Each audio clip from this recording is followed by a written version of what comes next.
عید الاضحیٰ ہمارے لیے خوشی کا دن ہے۔ حضرت ابراہیم علیہ السلام کے واقعے کی یادگار ہے۔ یہ عید الاضحیٰ اور قربانی ہمارے لیے شعائر اسلام میں سے ہے۔ مسلمان کبھی بھی اس سے دستبردار نہیں ہو سکتے۔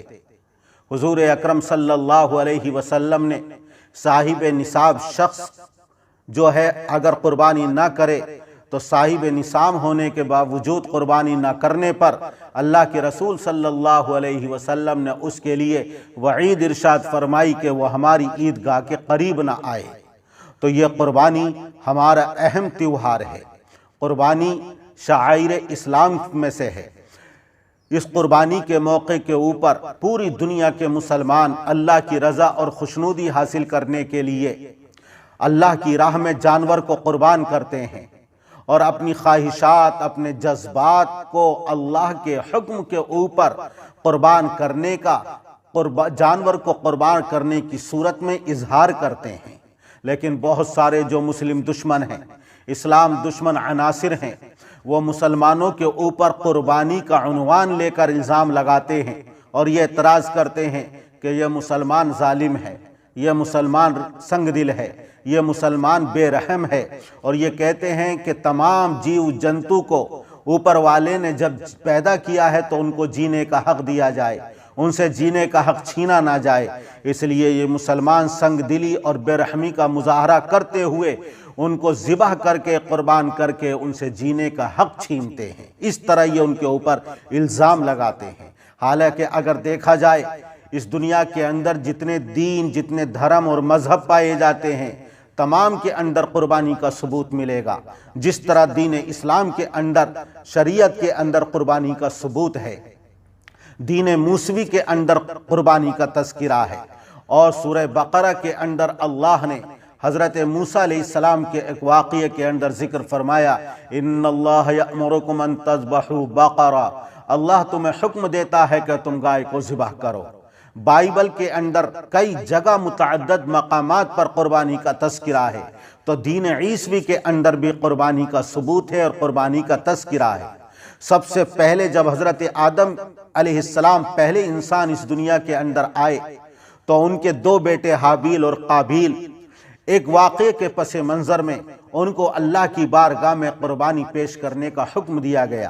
ایک نے جانور کو ذبح کر کے اللہ کی بارگاہ میں پیش کیا اور دوسرے نے غلہ اللہ کی بارگاہ میں پیش کیا۔ تو حضرت آدم علیہ السلام کے بیٹوں نے قربانی کو پیش کیا۔ دین موسوی کے اندر قربانی کا تذکرہ، دین عیسوی کے اندر قربانی کا تذکرہ، اور وہ لوگ جو اعتراض کرتے ہیں، خاص طور سے ہمارے برادران وطن، ان کی دھارمک کتابوں کے اندر بھی قربانی کا تذکرہ ملے گا۔